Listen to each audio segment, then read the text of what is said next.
ಎಲ್ರಿಗೂ ನಮಸ್ಕಾರ. ಯೂಟ್ಯೂಬ್ ಚಾನಲ್ಗೆ ಸ್ವಾಗತ. ನಾನೀಗ ಬಿಳಿ ಹೋಳಿಗೆ ಮಾಡೋದನ್ನು ಹೇಗೆ ಅಂತ ತೋರಿಸ್ತೀನಿ. ಅದಕ್ಕೆ ಬೇಕಾಗಿರೋ ಸಾಮಾನ್ಯಗಳು: ಗೋಧಿ ಹಿಟ್ಟು ಅರ್ಧ ಕಪ್ಪು ಬೇಕಾಗುತ್ತೆ, ಮೈದಾ ಹಿಟ್ಟು 1 ಕಪ್ಪು, ಅಕ್ಕಿ ಹಿಟ್ಟು ನಾನಿಲ್ಲಿ ಸಣ್ಣ ಕಪ್ಪಲ್ಲಿ ತೋರಿಸ್ತಾ ಇದ್ದೀನಿ, ಆದರೆ 2 ಕಪ್ ಅಕ್ಕಿ ಹಿಟ್ಟು ಬೇಕಾಗುತ್ತೆ. ಏಕೆಂದರೆ ಅಕ್ಕಿ ಹಿಟ್ಟು ಜಾಸ್ತಿ ಬೇಕು. ಅದಕ್ಕೆ ಈ 1 ಕಪ್ಪಿಗಾದರೆ ಒಂದು 3 ಚಪಾತಿ ಆಗ್ತವೆ. 2 ಕಪ್ ತೊಗೊಂಡ್ರೆ ಒಂದು 6 ಚಪಾತಿ ಆಗ್ತವೆ. ಅದಕ್ಕೆ ನಿಮಗೆ ಎಷ್ಟು ಪ್ರಮಾಣ ಬೇಕೋ ಅಷ್ಟು ನೀವು ಹಿಟ್ಟನ್ನು ಜಾಸ್ತಿ ಮಾಡ್ಕೋಬೋದು. ರುಚಿಗೆ ತಕ್ಕಷ್ಟು ಉಪ್ಪು. ಈಗ ನಿಮಗೆ ತೋರಿಸೋದಕ್ಕೋಸ್ಕರ ನಾನು ಈ ಹಿಟ್ಟನ್ನು ಒಣ ಹಿಟ್ಟು ತೋರಿಸ್ತಾ ಇದ್ದೀನಿ, ಆದರೆ ಇದನ್ನು ಹೋಳಿಗೆ ಹದಕ್ಕೆ ಕಲಿಸ್ಬೇಕು. ನಾನು ಕಲಿಸಿಟ್ಟಿದ್ದೀನಿ, ಅರ್ಧ ಗಂಟೆ ಆಗಿದೆ. ಅಟ್ಲೀಸ್ಟ್ ಒಂದು ಅರ್ಧ ಗಂಟೆನೋ 3/4 ಗಂಟೆನೋ ಈ ಹಿಟ್ಟು ನೆನೆಬೇಕಾಗುತ್ತೆ. ನಾನು ಈಗ ಮುದ್ದೆ ರೆಡಿ ಮಾಡ್ತೀನಿ. ಆ ಬಿಳಿ ಹೋಳಿಗೆಗೆ ಡ್ರೈ ಚಟ್ನಿ ಬೇಕಾಗುತ್ತೆ, ಒಣ ಕೊಬ್ಬರಿದು. ಅದನ್ನು ನಾನು ರೆಡಿ ಮಾಡ್ಕೊಂಡಿದ್ದೀನಿ. 1 ಕಪ್ಪು ಒಣ ಕೊಬ್ಬರಿ ತರಿ ತೊಗೊಂಡಿದ್ದೀನಿ, ರುಚಿಗೆ ತಕ್ಕಷ್ಟು ಉಪ್ಪು, 3 ಹಸಿಮೆಣಸಿನ್ಕಾಯಿ ತೊಗೊಂಡಿದ್ದೀನಿ, ಬೆಳ್ಳುಳ್ಳಿ, ಕರಿಬೇವಿನ ಸೊಪ್ಪು, ಸ್ವಲ್ಪ ಜೀರಿಗೆ ಬೇಕಾಗುತ್ತೆ. ಇದನ್ನೆಲ್ಲನೂ ನೀರು ಹಾಕಿದ್ರೆ ಡ್ರೈ ಆಗಿ ನಾವು ಚಟ್ನಿ ಮಾಡ್ಕೋಬೇಕು. ನಾನು ಮಾಡ್ತೀನಿ. ಈಗ ಬಿಳಿ ಹೋಳಿಗೆಗೆ ನಾವು ಡ್ರೈ ಚಟ್ನಿ ಒಂದು ರೆಡಿ ಮಾಡಿದ್ವಿ.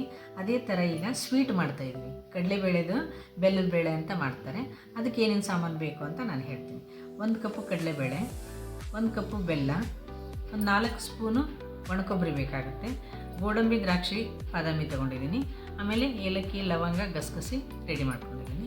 ಒಣಕೊಬ್ಬರಿ, ಗೋಡಂಬಿ, ದ್ರಾಕ್ಷಿ, ಏಲಕ್ಕಿ, ಲವಂಗ, ಗಸಗಸಿನ ಮಿಕ್ಸಿ ಮಾಡಬೇಕು. ಆಮೇಲೆ ಕಡಲೆಬೇಳೆ ಇದನ್ನು ಚೆನ್ನಾಗಿ ನೈಸಾಗಿ ಬೇಯಿಸ್ಬೇಕು. ನಾನು 3 ಕಪ್ ನೀರನ್ನ ಪಾತ್ರೆ ಹಾಕಿಟ್ಟಿದ್ದೀನಿ. ರುಚಿಗೆ ತಕ್ಕಷ್ಟು ಉಪ್ಪು ಹಾಕ್ತಾಯಿದ್ದೀನಿ. ಇಷ್ಟು ಸಾಕು.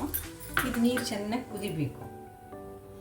ಚೆನ್ನಾಗಿ ಕುದಿಯುವಾಗ ಈ ಹಿಟ್ಟನ್ನು, ಅಂದರೆ ಅಕ್ಕಿ ಹಿಟ್ಟನ್ನು ಹಾಕಿ ಒಂದು 2-3 ನಿಮಿಷ ಬಿಡಬೇಕು ಸಿಮ್ಮಲ್ಲಿ. ನಾನು ಇದು ನೀರು ಕುದಿಯುವಾಗ 2 ಕಪ್ ಹಿಟ್ಟು ಹಾಕ್ತೀನಿ.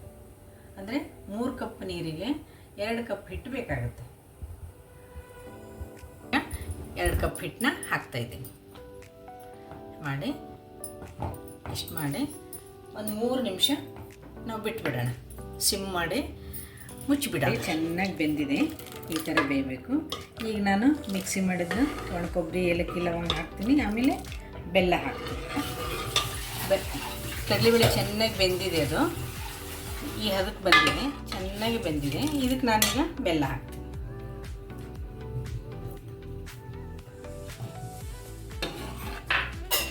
ಆಮೇಲೆ ಏಲಕ್ಕಿ, ಲವಂಗ, ಗಸಗಸಿನ ಪೌಡ್ರ್ ಮಾಡಿ ಇಟ್ಕೊಂಡಿದ್ದೀನಲ್ಲ ಒಣ ಕೊಬ್ಬರಿ, ಅದನ್ನು ನಾನು ಇವಾಗಲೇ ಹಾಕ್ತೀನಿ, ಒಂದು 4 ಸ್ಪೂನಷ್ಟು.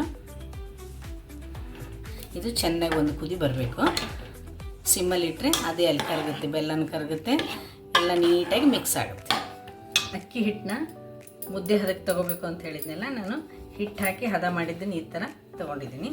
ಇದು ಎಲ್ಲ ಗಂಟಿಲ್ದಂಗೆ ಒಡಿಬೇಕು. ಬಿಸಿ ಇದ್ದಾಗ ಮಾಡೋಕ್ಕೆ ಹೋಗ್ಬೇಡಿ, ಬಿಸಿ ಇದ್ದಾಗ ಕೈ ಸುಡುತ್ತೆ. ಇದೆಲ್ಲ ತಣ್ಣಗಾದ್ಮೇಲೆ ನೀಟಾಗಿ ಮಿದ್ಕೋಬೇಕು.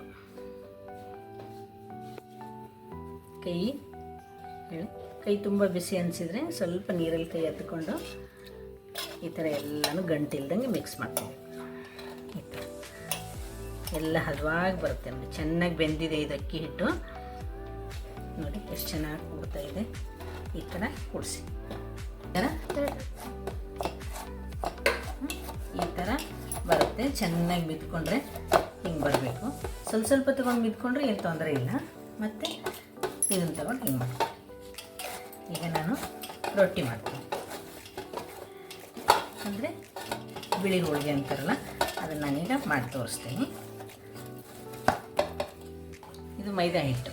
ಮೈದಾ ಹಿಟ್ಟು ನಾನು 1-1.5 ಗಂಟೆ ಮುಂಚೆನೇ ನೆನೆಸಿಟ್ಟಿದ್ದೆ. ಇದಕ್ಕೆ ಬೇಕಿದ್ರೆ ಗೋಧಿ ಹಿಟ್ಟು ಹಾಕ್ಕೋಬೋದು. ನಾನು ಗೋಧಿ ಹಿಟ್ಟು ಹಾಕಿಲ್ಲ. ಮೈದಾ ಹಿಟ್ಟು ಯಾರು ಜಾಸ್ತಿ ಯೂಸ್ ಮಾಡಲು ಅವರು ಗೋಧಿ ಹಿಟ್ಟು ಹಾಕ್ಕೋಬೋದು. ಈಗ ಕಲಸಿ ಇಟ್ಟಿದ್ನಲ್ಲ ನಾನು ಮೈದಾ ಹಿಟ್ಟನ್ನ, ಅದನ್ನು ಬಿಲ್ಲೆ ಮಾಡಿಕೊಂಡು, ಮೈದಾ ಹಿಟ್ಟು ಕಲಸಿಟ್ಟಿದ್ನಲ್ಲ 1 ಗಂಟೆ 1.5 ಗಂಟೆ ಇದು ನೆನೆದಿದೆ, ಚೆನ್ನಾಗಿ ನೆನೆದಿದೆ, ಹದನೂ ಸಿಕ್ಕಿದೆ. ಈ ಬಿಲ್ಲೆ ಇಷ್ಟಿಷ್ಟೇ ತೊಗೊಂಡು ಅಕ್ಕಿ ಹಿಟ್ಟಿನ ಕಣಕ ಏನು ಮಾಡ್ಕೊಂಡಿರ್ತೀವಲ್ಲ ನಾವು ಮುದ್ದೆದು, ಚೆನ್ನಾಗಿ ಬೇಯಿಸಿದ ಉಂಡೆ, ಅದನ್ನು ಈ ಥರ ಹಿಂಗೆ ಮಾಡಬೇಕು. ಹೋಳಿಗೆ ಮಾಡ್ತೀವಲ್ಲ ಆ ಥರ ತುಂಬಿಕೊಂಡು ನೋಡಿ, ಈ ಥರ ಮಾಡಿ ಕೂರಿಸಿ ನಾನಿವಾಗ ಹೋಳಿಗೆನ ಲಟ್ಟಿಸ್ತೀನಿ. ರೆಡಿ ಮಾಡಿ ಇಟ್ಕೊಂಡಿದ್ದೀನಿ. ಈಗ ನಾನು ಹೋಳಿಗೆನ ಉಜ್ಜಿತೀನಿ. ನೋಡಿ, ಈ ಥರ ಉಜ್ಜಬೇಕು. ಬೇಕಂದ್ರೆ ಸ್ವಲ್ಪ ಮೇಲೆ ಹಿಟ್ಟು ಹಾಕ್ಕೊಂಡು ಉಜ್ಜಬೇಕು. ನಾನು ಎಣ್ಣೆನ ಇದರಲ್ಲಿ ಹಾಕೋದೇ ಇಲ್ಲ. ಈ ಥರ ತೆಳ್ಳಗೆ ಉಜ್ಜಬೇಕು. ಈಗ ಹಂಚ್ಕಾದಿದೆ. ನಾನು ಈ ಬಿಳಿ ಹೋಳಿಗೆನ ಹಾಕ್ತೇನೆ.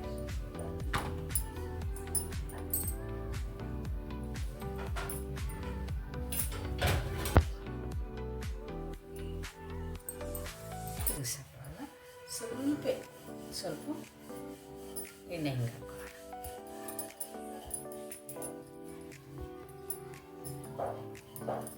ಚೆನ್ನಾಗಿರುತ್ತೆ, ಸ್ಮೂತಾಗಿರುತ್ತೆ.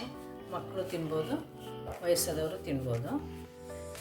ಇದು ಡ್ರೈ ಚಟ್ನಿಗೆ ಮತ್ತು ಕಡಲೆಬೇಳೆ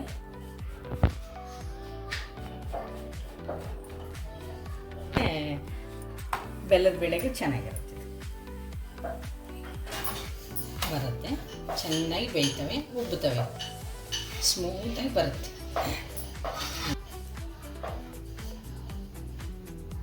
ಎಣ್ಣೆ ಹಾಕಿ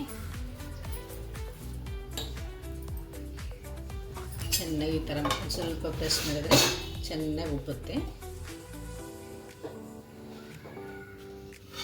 ಮತ್ತು ತಿರುಗಿಸಾಕಿ ಮತ್ತೊಂದು ಸ್ವಲ್ಪ ಬೇಯಿಸ್ಬೇಕು. ಬಿಳಿ ಹೋಳಿಗೆ, ಡ್ರೈ ಚಟ್ನಿ, ಒಣಕೊಬ್ಬರಿದು ಮತ್ತು ಕಡಲೆಬೇಳೆದು ಬೆಲ್ಲದ ಬೇಳೆ ರೆಡಿಯಾಗಿದೆ. ಒಂದು ಸಲ ಟೇಸ್ಟ್ ನೋಡಿ.